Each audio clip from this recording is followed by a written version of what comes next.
Hey folks, welcome back. This is the 7th video in my series on building a timber frame woodworking shop. Now today is a pretty big day for me, not only because I am finally working on the tie beams for my woodworking shop, some of the main beams in the building, but also today I'm going to talk about layout. Now what do I mean by layout in the context of timber framing?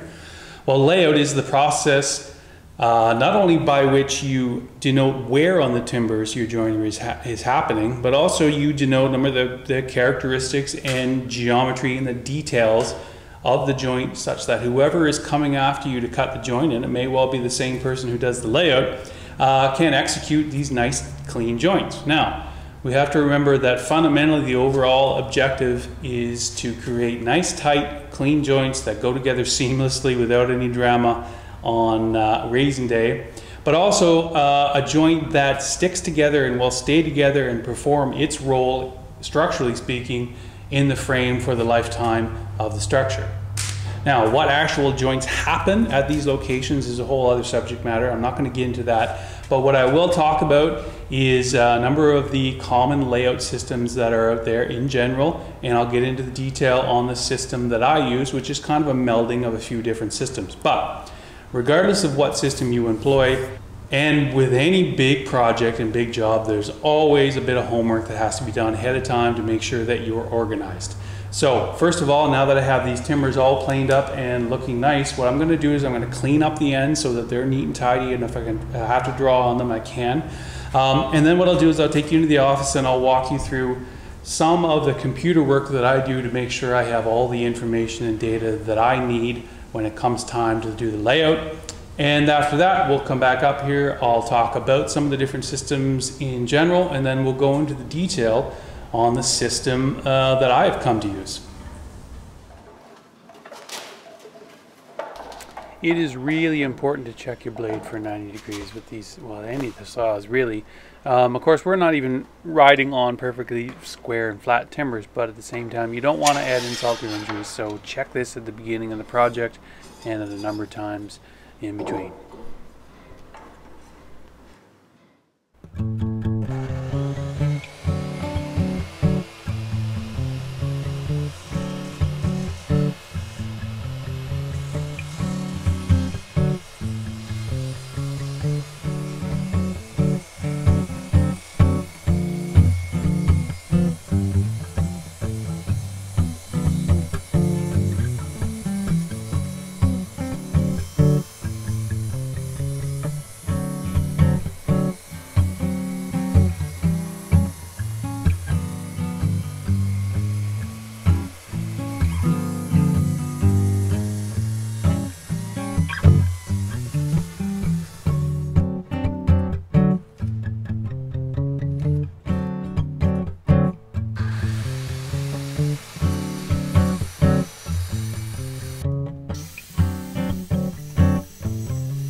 So some of you have probably figured out I do a lot of my design work in SketchUp.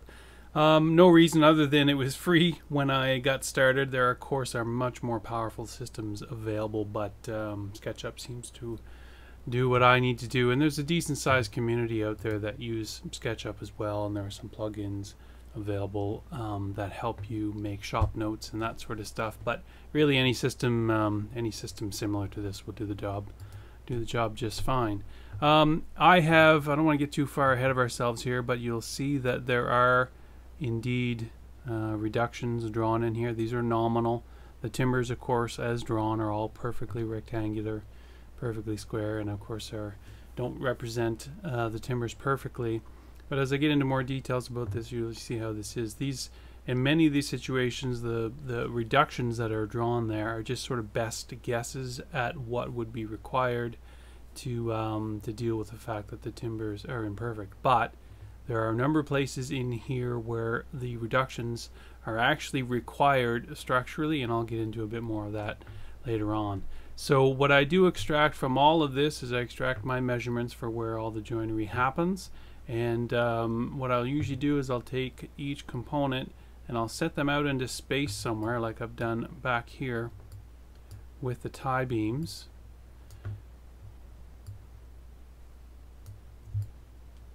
So what I've done is I've taken one of the tie beams, I've moved it out into the space, I've transcribed all of the measurements onto one of them, and then I've rolled it in to show all 4 faces of the timber. So what I'll do is I'll zoom in on this and print it off, and that'll be one of the cornerstones of my shop notes. I don't know if it's because I'm old or if there's actually something to it, but I really like redrawing all the joinery on a piece of graph paper. I think maybe it serves as a bit of a double check. So what I'll do is I'll redraw the critical aspects, but then what I'll also do is jot down a whole bunch of notes. I'll make sure that the standards that I've established are well documented on there, just to make sure that whenever I look at any diagram I have a reminder of some of the critical decisions that should be uniform throughout the frame. Hey folks, welcome back. We are up in the big shop again, and yeah, I will admit I'm a bit leery about doing this video. I've been nervous about it for a little while, primarily because the different layout systems out there, they each have their own proponent and their own group of followers. And I don't want this video to turn into a discussion about what's best, because I think it's a disservice to the discipline. It's my opinion that anybody who wants to do more than a couple of frames would really benefit from having a working knowledge of a number of different layout systems. It gives you the flexibility to do some different styles of frames, opens up some creative doors for you, but it also allows you to sort of seamlessly or effortlessly respond to whatever peculiar irregularities or issues the timbers you have in front of you present you. So I'm not going to talk about the different systems in the context of what's best, but what I'll do, as I said, is I'll give you a general overview of the different systems, and I'll get into a fair bit of detail on the system that I use. Now, to be clear, the system I use, there's nothing new under the sun. The system that I use is just sort of an adaptation of a couple of different systems out there, and they're all kind of melded together, but they work for me in the timbers that I use, because the timbers that I use are primarily imperfect, and more on that later. So let's start off talking about mill rule or edge rule. Now, mill rule is what I would say probably the least sophisticated and also the least flexible of the various systems out there. It requires perfectly straight, perfectly square timbers, such that you can reliably lay your framing square against the edge of the timber, and if you square off a line based on that edge on either end of a long timber, you can reliably expect that those two lines will be perfectly parallel to each other because the edge is on the same plane. You can also lay your frame square against the edge of the timber and very quickly lay out a tenon that perhaps is offset from one side, or lay out a corresponding mortise that is offset from one side, including any reductions or housings associated with either of those things. And you can reliably expect them to be perfectly square to any other housings or mortises that you are putting on the timbers, and will mate very nicely and squarely with their corresponding timbers. Now, so that all sounds great, but the problem is a lot of timbers, especially folks in smaller operations or using their own timbers, for example, a lot of folks may not be dealing with perfect timbers. Perhaps the sawmill that you've hired or your own sawmill is not set up perfectly, the operator is not perfect, and what you end up with is some timbers that have some irregularities in them such that you can't reliably lay your framing square against them. You also, even if you do theoretically start off with perfect timbers, you may, after a seasoning process, if you're a small operation working slowly, it may take you a while to get to them. It may well be that the timbers are not perfect once you get to working on them. And the end result is if you just lay your framing square against the edge of the timber and draw out all your joinery, you may well have a nightmare on raising day. More importantly, you may also end up with joints that aren't prepared to do their job structurally in the frame, and they could be dangerous. So, How do you deal with that? Well, you could theoretically load all your timbers onto a tractor trailer, send them off to one of these big industrial four-sided planer mills. They'll make them straight and square for you, and you could get the tractor trailer to bring them back to you, and then you have four square timbers, and you can do mill roll as soon as you've recovered from the surgery required after selling your kidney. Okay, so all joking aside, obviously mill roll is great. There are reasons why a lot of the big commercial timber framing companies use mill roll. Generally speaking, and this is going to vary depending on a lot of factors, but very generally speaking, timber frame will cost 25% from the purchase of the materials and 75% for labor. So if you incur the extra expense of purchasing perfectly straight, perfectly square plain timbers, what you're saving is the time, the labor time associated with employing some of the more advanced techniques for dealing with crooked, warped and twisted timbers. So you save the labor equation a fair amount by purchasing perfectly straight, perfectly square timbers. So it makes a lot of sense for the large commercial operations. For the smaller folks, and I am a commercial operation, but I'm happily small potatoes, but also the home gamers, people who are using their own materials and whatnot, the idea of having your timbers sent off to a mill to be processed and returned, that adds a real significant expense that can make a big difference to the bottom line for people. Okay, so let's look quickly at what I'll arguably call the opposite extreme of layout systems in terms of complexity. Scribe rule is one of the oldest systems of timber framing layout. It's been around for thousands of years, and basically it involves, and a carpenter would be familiar with the ideas. Basically, what you are doing is you are making the intersecting timbers match each other perfectly via scribing one another. So any of the irregularities in either timber is accounted for in the process of scribing one to the other. This typically involves laying out the timbers in the general orientation that they will be in the frame while you engage in the scribing process. So in other words, if you have say a 24-foot wide bent that maybe has posts that are 14 feet tall, you need a big 14 by 24 foot space plus a little bit of room for walking around to lay these things all out. And on top of that, there's a fair amount of handling associated with that. So scribe rule is a really beautiful and elegant system for laying out timbers, and the end result are timbers that seem to really seamlessly meld in together, but it requires a lot of handling and it requires a lot of space, and every timber is basically unique to its mating pair. So you have to keep track of all of that, but you also just need to manage a much bigger job, and it's a lot more difficult if you're doing it on its own. Now, it's my opinion that every timber framer who's trying to produce a broad variety of frames and a broad variety of different styles really needs to spend a fair amount of time getting comfortable with that technique, because a lot of the principles and systems that you will use in that technique are readily portable to other aspects that you may be using in your design and your work over the years. Okay, so we're arguably in the middle ground now with regards to overall system complexity. So the question is there a system out there that is less space demanding and requires less labor than scribe rule, but is more flexible with regards to dealing with irregular timbers than mill roll?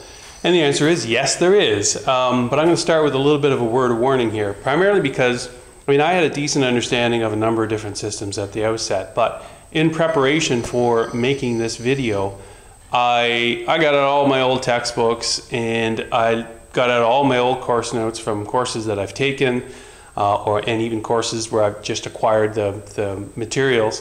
And I consulted a number of different web pages as well as some practitioners. And what I was surprised to see was a surprising degree of inconsistency out there with regards to how all these different systems are described. And I'm not talking between, you know, newbies and armchair experts. You know, I mean amongst people with, you know, with their names on books and people that run schools and well-respected practitioners. Now, I don't say that to be confrontational or critical. It's just important for people out there that are researching the various systems out there, and certainly don't use this video as an exhaustive description, because this is just skimming the surface. You may find that when you do your research out there, you get a little bit confused, and that's what happened to me. Now, I have a fairly strong background with in math. In my former career, I used numbers a lot, but I also have spent a lot of time working in three-dimensional space. So what I eventually did is I abandoned this idea of looking for a recipe book for how to deal with irregular timbers, and instead I just looked at the concepts of the various systems we're using, the principles, I guess you can call them, for how they worked and why they worked, and went from there. So let's talk about square rule. Square rule, I had read, held the promise of helping you deal with irregular timbers. However, in its strictest form, square rule suffers from many of the limitations of things like mill rule. And in fact, when you look up some of the descriptions of square rule, what they recommend you do with irregular timbers is, at the joint locations especially, you manually straighten them out, or you manually square them, or even in a lot of situations they say, if the timber isn't square and straight, just throw it out and get another one. So that to me didn't really seem like an answer. Now there's something out there called mapping, when mapping is sort of an exhaustive collection of measurements that you use to sort of scribe one timber to another without actually going through the scribe process. And a lot of people are familiar with sort of a modified version of square rule that is called snapline square rule, where you snap lines on all four faces of the timber. Now, still again, there are other people that suggest that once you're doing that, you've sort of graduated beyond the classical definition of square rule and are into something that sort of superficially borrows from some aspects of line rule. Okay, so what is line rule? Well, I've seen the term line rule used to describe basically any system that uses snap lines on the surface of the timber, but I think a more appropriate and more accepted definition refers to a layout system that's probably responsible for more timber frames around the world than any other system. It's very popular in Asian countries and has been in use for thousands of years. There are variations, of course, around the region, and line rule uses a lot of different, I'll call them subsystems, that go along with it in order to make it work, but it's very good at dealing with irregular timbers. It can be used to produce timber frames of any number of different styles, and the timbers can be used, many situations, the timbers can be used at different locations in the frame. So the question is why is it not more popular in North America? Well, there's probably a lot of answers to that, but some of them may be, for example, it takes a little bit more skill, it's a bit more involved than, say, square rule or mill rule. But also I think some people feel it may be less conducive to industrial production of timber frame. So what do I use? Well, after getting confused by all the different documentation I've read out there, I basically borrowed from a number of different systems and came up with something that worked for me. Now, I want to be clear, I want to reiterate, there's nothing new under the sun. I haven't invented anything. This isn't some magical patented system that I've come up with. I've just sort of stolen from a few systems that worked with me with the timbers that I had in front of me at the time, and it has continued to work since then, producing frames of various different sizes in different styles. So in the system I use, I never lay the frame square against the edge of the timber. I snap lines on all four faces of the timber. I use templates fairly regularly, and if I can get away with it, I don't use a tape measure. I use story sticks. I usually don't think about anything like a reference face or a reference edge, and I don't think about things like an aris or eris. Most of the timbers are portable within the frame and the system doesn't require an excessive degree of handling. So let's get into it. Now, you're not going to understand why I'm doing some of these things. There's a real chicken or the egg sort of thing going on here. So you're not going to understand immediately why I'm doing some things, but it will all come clear later. What I want to do is use this timber as a model for explaining to you how I execute the system. So first off, let's get a sense of how that timber is sitting on the sawhorses right now. Okay, so here we are near one end of the timber, and you can see the bubbles, it's off the chart there. And we have to lift it up, more than 1/4 of an inch in order to get it level. Here we are in the middle, and it's still off the charts, but a fair bit less. Here on the other end, we see the bubble is still off to the same side, but it's nowhere near as much. So basically, we can conclude that this timber has a very long, shallow twist to it. Okay, so what I've done is I've shimmed underneath the timber on one side to level it out a little bit. So here's what it looks like on the very end of the timber now. You see that the bubble certainly is still over to one side, but not as much as it was before. In the middle, the timber is now perfectly level. And now on the other end of the timber, we see the bubble is off to the side a little bit, and it is very close to being the same amount off, but in the opposite direction as the other end. That's what we're after. Okay, so what I'm going to do is I'm going to mark this location where it's level. And all I do is just a couple stripes on either side of the level. What that means is if I ever have to return this to this exact same position, I know where the level point is. So I'll just mark this simply as a level. I won't push too hard with the pencil, so it's easy to erase later on. Now, the layout process that I'm going to talk about here, the initial stages of it, requires that this timber stay put. If it gets knocked or bumped or something like that, I can use this to return it back to the standard position. Okay, so before we get too far down the line here, I want to talk a little bit more about the humble spirit level. This great little device that's been around for hundreds of years is a vital component of a number of the different layout systems. Now, why is that? So in the context of timber framing, for example, timber framing layout, you can take this little spirit level, you can zero the bubble right in the center of the glass, and you can draw a line on the end of a timber. You can go to the other end of the timber, and you can do the same thing, and you will have two lines that are perfectly coplanar to each other. Now, they may have a different elevation, and they may be in and out a little bit if your timber is not perfectly squared off, but the two lines will be coplanar to each other. Now, how does that help us in the context of layout? Now, again, a very high-level summary. If you look at a number of the different layout systems, really what they're trying to accomplish is they're trying to define for the joiner nice, flat, reliably square reference places, or a nice, reliably straight reference line somewhere in the timber, from which the joiner can lay out and execute all the joinery. So if we take those two lines that we've drawn on the ends of the timbers, and we connect those two lines along the length of the timber with chalk lines, what we have defined in there is a perfect plane.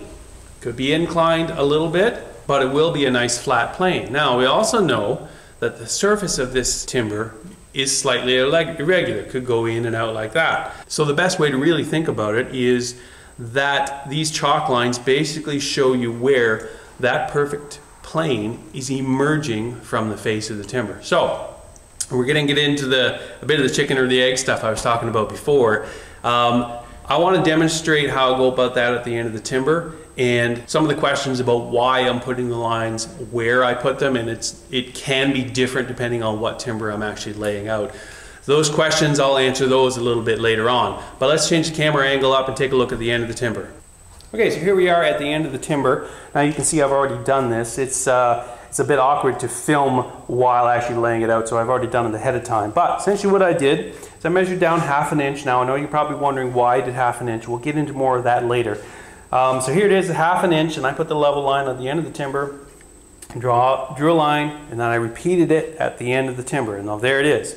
Now, if we were to, for example, draw another line that was perfectly 90 degrees to it, then what we would have is the ability to define sort of the opposite critical axis in space, in three-dimensional space.